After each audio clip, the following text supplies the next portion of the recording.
जमीन के नीचे छुपी दुनिया। कहानी शुरू होती है एक छोटे से गांव से। गांव के बीचों बीच एक बहुत पुराना कुआं था जिसे लोग भूतिया कुआं कहते थे।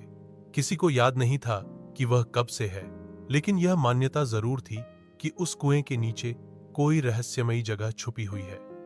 गांव वाले वहां जाना तो दूर, उसके पास से गुजरने से भी डरते थे। लेकिन आर्व, एक 14 साल का जिज्ञासु लड़का, इन कहानियों पर पूरा यकीन नहीं करता था। उसे हमेशा लगता कि कुएं के पीछे कोई सच्चाई छुपी है। उसकी सबसे अच्छी दोस्त मीरा भी उसकी तरह बहादुर थी। दोनों अक्सर कुएं के पास बैठकर बातें करते और सोचते कि एक दिन अंदर जाकर सच्चाई जरूर देखेंगे। एक रात जब पूरा गांव सो रहा था, आरव और मीरा चुपके से कुएं के पास पहुंचे। आसमान में आधा चांद था और चारों तरफ सन्नाटा। दोनों ने लालटेन जलाया और कुएं में झांका। तभी अचानक जमीन कांपी और कुएं की दीवार का एक हिस्सा खिसकर खुल गया। उनके सामने पत्थरों का एक गुप्त दरवाजा था। दोनों की आंखों में डर भी था और उत्साह भी। बिना ज्यादा सोचे उन्होंने दरवाजा के भीतर कदम रख दिया। अंदर लंबी सीढ़ियां थीं जो नीचे अंधेरे में जाती थीं। सीढ़ियां खत्म होते ही अचानक उनके सामने जो दृश्य आया वह देखकर उनकी सांसें थम गईं। वहां नीचे एक पूरी नई दुनिया बसी हुई थी। पेड़ पौधे अजीब सी रोशनी में चमक रहे थे।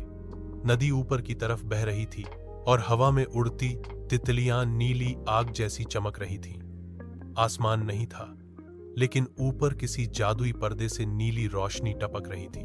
अचानक एक विशालकाय बाज उनके सामने उतरा और बोला, तुम दोनों चुने हुए बच्चे हो। सदियों बाद ऊपर की दुनिया से कोई यहां आया है। बाज का बोलना ही अजीब था, लेकिन दोनों के पास डरने का वक्त नहीं था। बाज उन्हें लेकर एक सुनहरी गुफा में पहुंचा, जहां सिंहासन पर एक बूढ़ा सिंह बैठा था। वह इस भूमिगत दुनिया का राजा था। सिंह ने गंभीर स्वर में कहा, हमारी दुनिया का नाम अंतरलोक है। यहां सब शांति से रहते थे, लेकिन कुछ सालों से दुष्ट छाया हमारी दुनिया को निगल रही है। हमारे जीवन का स्रोत प्रकाश मणि है, जिसे वह छाया चुरा ले गया है। जब तक मणि वापस नहीं आएगी, हमारी दुनिया अंधकार में डूब जाएगी।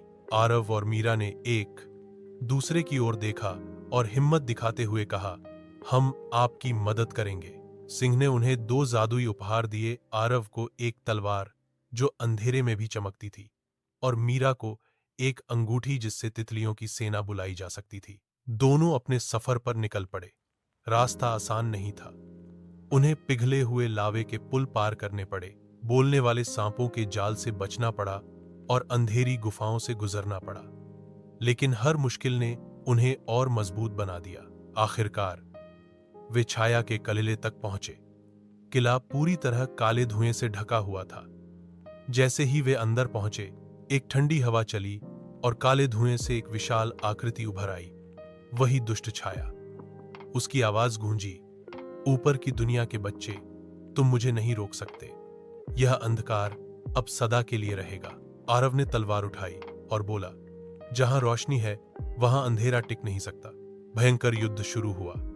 छाया ने उन पर काले तूफान छोड़े, लेकिन आरव की तलवार उनसे बचाती रही। तभी मीरा ने अपनी अंगूठी उठाई और अचानक सैकड़ों रोशनी से चमकती तितलियां हवा में फैल गईं। तितलियां छाया के चारों ओर मंडराने लगीं और उसका अंधेरा धीरे धीरे टूटने लगा। मौका देखकर आरव ने छाया के हाथ से प्रकाश मणि छीन ली।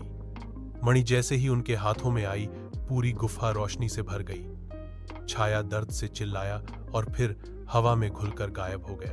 दोनों बच्चे मणि लेकर अंतरलोक वापस लौटे। जैसे ही मणि अपनी जगह पर रखी गई, पूरी भूमिगत दुनिया रोशनी से नहा गई। पेड़ पौधे और चमकने लगे। नदियां फिर से जीवन से भर उठीं और सभी जीव खुशी से झूम उठे।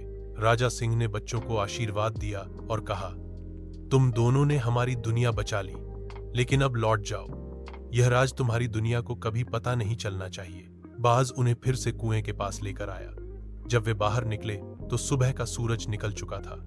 गांव वैसा ही था जैसे हमेशा होता था। मीरा ने मुस्कुराकर कहा, लोगों को लगता है ये बस कहानियां हैं, लेकिन हमने सचमुच एक दूसरी दुनिया देखी है। आरव ने आसमान की ओर देखते हुए जवाब दिया, कुछ रहस्य दिल में ही अच्छे लगते हैं, और इस तरह कुएं का राज सिर्फ 2 बच्चों के दिल में दफन रह गया।